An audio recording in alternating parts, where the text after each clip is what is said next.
Hi, I'm Justin Crosby and welcome to TellyCast. On this week's show, I'm joined by ITV Studios EVP of Global Content, Julie Meld Johnson, for an exclusive preview of their MIPCOM 2025 slate. From high-stakes thrillers and sun-soaked crime dramas to bold new formats and powerful real-world documentaries, ITV Studios is arriving in Cannes with one of the most ambitious and diverse lineups to date. We're going to talk about the creative strategy behind the slate, breakout titles like Frauds, Betrayal and A Taste for Murder, as well as format disruptors like Nobody's Fool and Celebrity Sabotage. Julie's also going to share insights into the global trends, the shifting demands of buyers, and how ITV Studios is evolving to meet the moment across scripted, non-scripted and factual content. Julie, welcome back to TellyCast. Hi Justin, how are you doing? I'm all right. It's a year ago that we last had a chat. Yep, quite a lot's happened since then, hasn't it? A lot of water under the bridge. Yep, in the world of TV and politics and everything. Exactly, yeah, so much. It's quite dizzying to think about it too much. We're not going to be talking about this, we're going to be talking about ITV Studios Slate, obviously. So tell us about the slate then, in terms of, what are the trends or themes that are shaping your slate in 2025? Well, 2025 is a big year for ITV. We mark our 70th anniversary. So MIPCOM feels extra special for us this year. We're going to celebrate in style. We're going to have some very special events on the stand, and we bring some really exciting talent down to visit us and our clients there. As ever, we are trying to build a slate that really gives our clients depth in the three sort of pillars that we focus on of entertainment, drama, and factual content. We've been working really hard to build, as you said, what we think is one of our most ambitious slates to date. And I'm really excited to share it with our clients in Cannes in just a few weeks' time. Let's get started. Let's talk about your scripted slate, first of all. Now, I guess, you've got, there's three shows we're going to talk about. Perhaps the standout of those, arguably, is Frauds. So tell us about Frauds. Give us a bit of a background to that. So Frauds is a heist thriller. I have personally wanted a heist on my slate for years, but they're really hard to make. And this one I feel like does stand out because it's not just a heist thriller, it's also at the heart of it a really toxic friendship and relationship between two women, brilliantly played by Suranne Jones and Jodie Whittaker. It's from the powerhouse that is Monumental. It's a co-production between them and Tea Makers, Suranne Jones's production company. And it teams Suranne, Monumental and Anne-Marie Connor from the Maryland team, teams them up again. It's set in Spain. It's a landscape we haven't seen before, I don't think.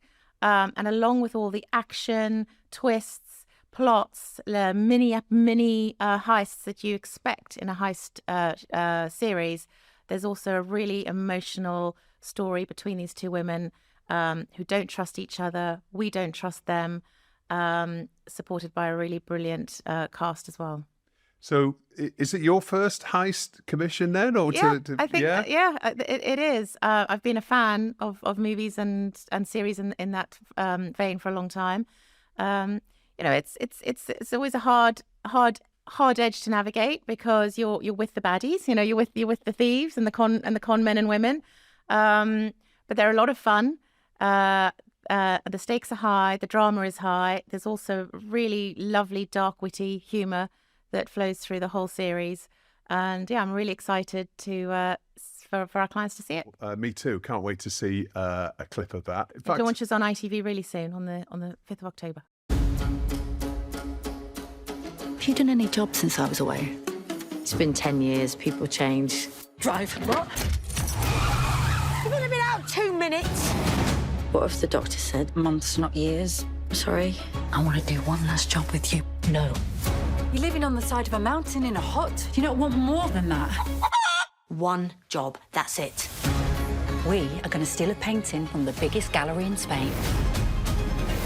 But we need a team. Can you two guarantee that you're not going to go rogue? Why don't you come and visit me in prison? You can't get in between them because it's a game. She's dangerous. You two deserve each other. Trust nobody, kid. New drama, Frauds, this autumn on ITV1 and ITVX. So moving on to Betrayal. So that's got a prestige espionage feel as well. and it's also a sort of almost personal, domestic kind of conflict running underneath it. Tell us more about Betrayal.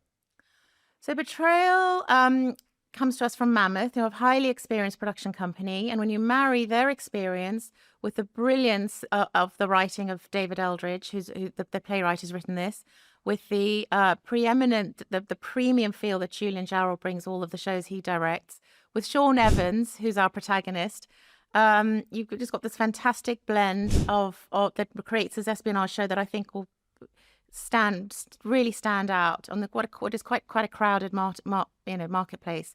There's all sorts of spy shows out there, and they range from really glossy action things like Jack Ryan, which I love, to really gritty, dark serialized shows, to period shows like The Americans. It's a huge genre, really.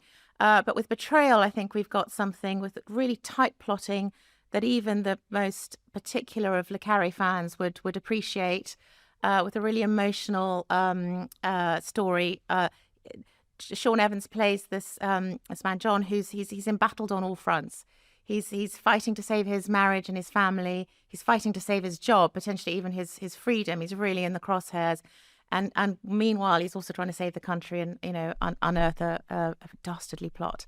Julian Jarrell brings a really cinematic scope to the series, but within that is also a really grounded, very sort of quintessentially British character drama. And Sean Evans is obviously star of a number of projects on ITV Studios over the few years. Obviously, he works really well for He your does, Slate. Endeavour is world renowned for Endeavour, hugely beloved from that show. He was fantastic on Vigil. Yes, we're very, very, very happy to have Sean back at the forefront of our slate again. And rounding off this trio of scripted focus shows is A Taste for Murder, which is based in Capri, obviously, which is it's a very different kind of crime drama. Just expand on that a little bit, because it mixes kind of Italian culture and food as well as perhaps other elements of crime drama that we might be more used to. Yeah, I think in Taste for Murder we have a fantastic escapist blue sky crime drama. Obviously, ITV Studios, as we're known for our crime. We've got crime that's serialized and episodic, that's dark and funny and cozy. We've got a very, very deep, strong slate of crime for all different types of buyers. From Eagle Eye, A Taste for Murder just brings a joy that I think will really, really stand out. The stakes are high, don't get me wrong. There's proper murders. Joe Mottram, who's the protagonist, he's played by Warren Brown. He's a cop. He's a proper cop. He's taken his daughter Angelica back to his dead wife's family. They're grieving. They've lost their wife and mother recently. He takes a sabbatical and they go really to lick their wounds, reconnect with family. His in-laws run a gorgeous Italian restaurant set on Capri. Inevitably, one of them gets involved in a murder case, is the chief suspect. So Joe throws off his sabbatical and jumps in to help uncover the truth and help him. And so we kick off, an episodic crime of the week. But the Italian setting, it's escapist. It's gorgeous. I mean, it's drenched in sunshine. It's beautiful. It's a proper escape for any audience sitting down in front of their TV. But it's a bit different as well. There's again an emotional through line that I think potentially epitomizes our slate this year. They're a family. They're reconnecting with each other, along with solving, really quite high stakes crimes. So food plays a central role in this series, as well as Capri almost as a character in its own right. So tell us about that, because that's not a normal sort of blend that you see in crime drama. Yes, it does really stand out. It's so food it's obviously there in the title. They're working in a restaurant, but food is really an emblematic theme for each different episode. It represents the family healing with each other, working with food, creating food, and eating food together as a family helps them to heal. But also, in thinking about food and working with food, it sometimes helps Joe to just reevaluate things and see things through a different lens, and quite often that helps him reevaluate the case he's working on and actually help him see it in a different way and help solve it through that. But it also just gives us as the audience a sort of sumptuous feast for our senses, and along with Capri in the gorgeous setting, really makes this a treat. Yeah, well, I love Italian food, so I can't wait to see more of this. And obviously that food also plays a kind of key role with him connecting with his daughter as well, which is a father connecting with his teenage daughter. It's often not the easiest of relationships, but that sort of, it really does play that sort of binding the family together. Yes, I'm sure parents out there know that sometimes having those tricky conversations in a car when there's something else going on are often really helpful. In working with food and creating food together, it gives them an opportunity to mend broken hearts, essentially. Yeah, that's right. And this is from the team behind Walter Presents, isn't it? Yes, it's from the Eagle Eye team. We actually boarded the project before they became part of the ITV Studios family, but we were very excited about it. They're just so brilliant at doing this. I'm so enjoying Bookish. Not ours, unfortunately, but they really, really know how to craft these stories really well. So let's talk formats then. Nobody's Fool is the first one on the slate when it comes to formats. So that's from Lifted, obviously the home of Love Island and I'm a Celebrity, and also Nobody's Hero, who also produced Sugar Rush. Tell us about this format. So this is a really exciting format. We've got not one but four actually exciting formats. We're launching it in Cannes later this month. Nobody's Hero, or Jonty and Chris, are an amazing creative team. They are hilarious, dynamic, full of energy, and I think Nobody's Fool is just a brilliant creation that comes out of them. And teaming them up with the experience that Lifted has in producing really big studio game shows is brilliant. It's a quiz show meets reality show. It's completely different. It's not about how clever you are, but how clever other people think you are. The hosts are Danny Dyer and Emily Attack. It's daring. It's buzzy. I think it's going to get a lot of attention when we launch it on a Sunday of MIPCOM. So moving on. Celebrity Sabotage. That's really, again, about flipping the script, isn't it? It is. Yes. Tell us more about that. So Celebrity Sabotage is from Lifted again. It's also for ITV. It is jam-packed of fun, entertainment, chaos. At its heart, it takes the conceit that contestants are in what they think is a reality show. It can be any different reality show that you can think of, and for each different territory could adapt that element of it to be shows that feel familiar to their audience. It's all a fake. Behind them and the audience will see a team of celebrity saboteurs who are there to make their lives hell, essentially. But in sabotaging their fake reality show, we'll be building a prize pot up for them. So there's not a spirit of meanness. The whole feel of it is fun and chaos. And the celebrities are building up prize pots for the contestants to win, but they just can't get caught. Right. And that's it's quite hard. This is one of the hardest shows to do an elevator pitch for. But we'll see more of it early next year. Pranking, mischief. Even the fake hosts get involved. I think we'll just come to expect the unexpected. So Worlds Apart is a really ambitious idea and another new format for the slate. And that's from South Shore, isn't it? Which is South Shore are on fire. They Yeah. are doing fantastic work, getting commissions left, right, and centre. I love Worlds Apart. It is so simple. It's travelogue meets reality and adventure. It teams up a teenager who's never travelled outside of the UK in many cases, along with a much older person, 60 plus, who may be travelled but feel like their travelling days are well behind them. Takes both of them completely out of their comfort zone and puts them in a country, in the case of the series, it's Japan, to essentially a good old-fashioned treasure hunt with clues that force them out of their comfort zone, create a relationship between them.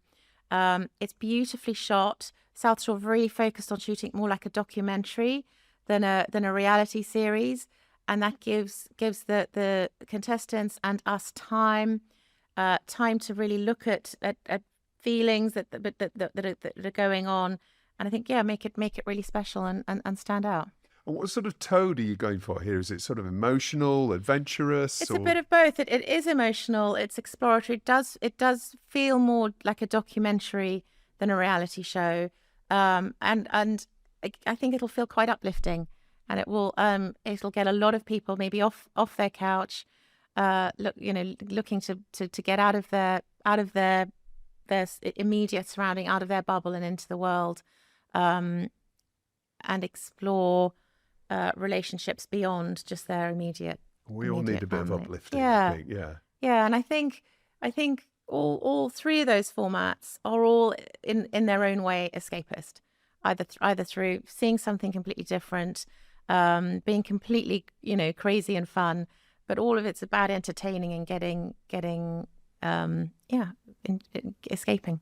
So ITV Studios is really pushing into like curated verticals, Yes. if you like, with House of Nature and House of Crime. Tell us about the thinking behind that. It stems from an embarrassment of riches. When you're fortunate enough to have such a deep sort of bench strength in certain genres, how do you market that?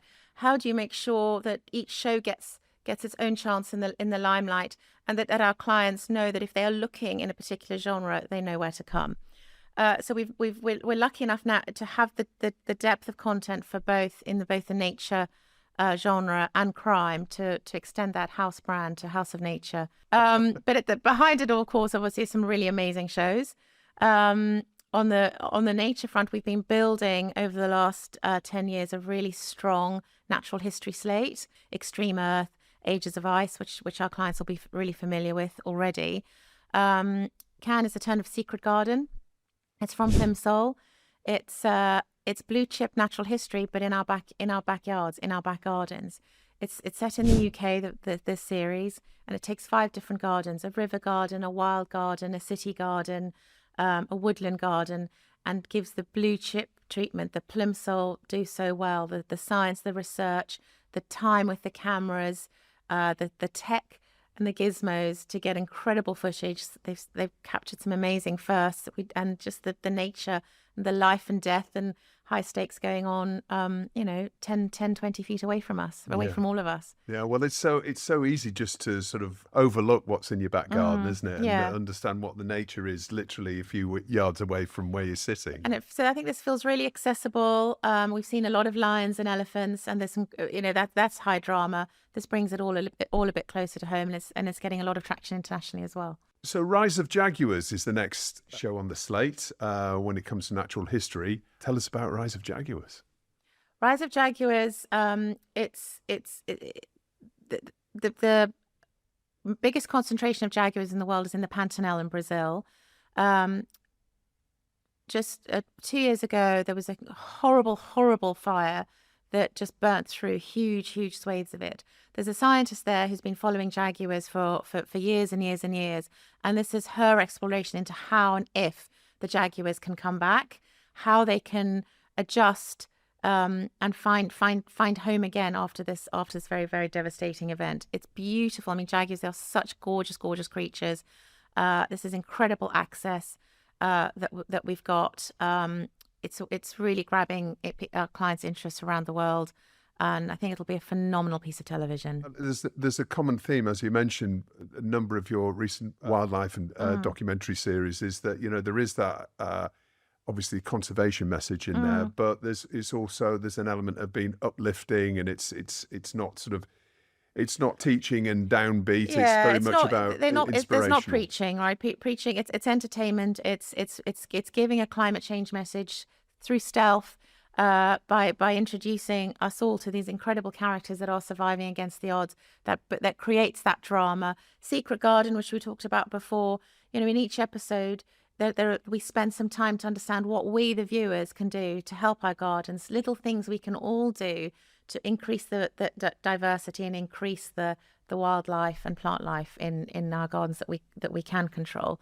So I think it's very hard to do natural history without that. But the key is to avoid the soapbox. So let's move on to true crime now, Julie. Yes. Operation Dark Phone. Talk about the importance of access. I mean, access is all, isn't it, in crime documentaries. Dark Phone comes from The Guardian, obviously the makers of 24 Hours in Police Custody. And really, it was because of that show that they were in situ to find this incredible story and be there as the story was breaking. Years ago, by the time the lawyers and everything has gone through court, we've had to wait patiently in the wings for years to bring this incredible story to screen. But it's you're watching the police officers as they manage to decode EncroChat, which is a system that the really, really awful OCG gangs are using to send messages that you can't quite believe that you're reading.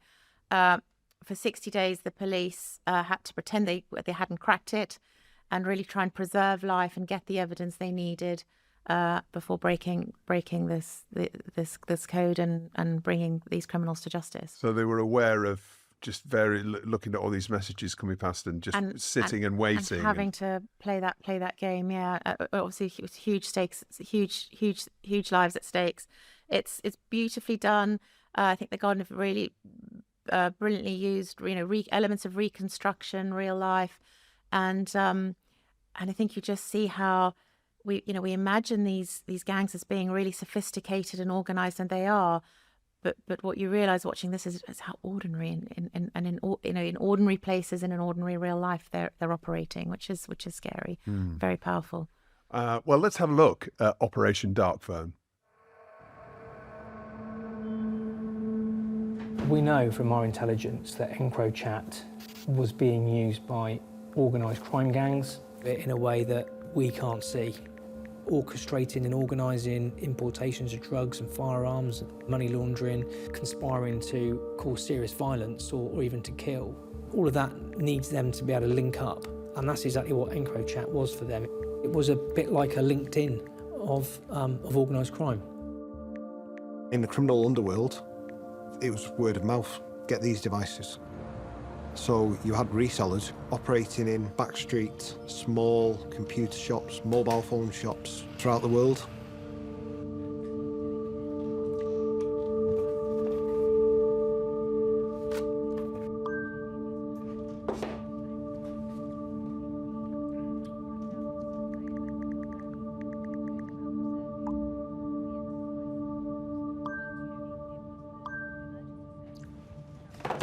The fact that you've got an Encro phone means you're paying a lot of money out, 10 times the amount of a normal contract, but it opened up doorways. You could almost instantly elevate your position within the criminal world.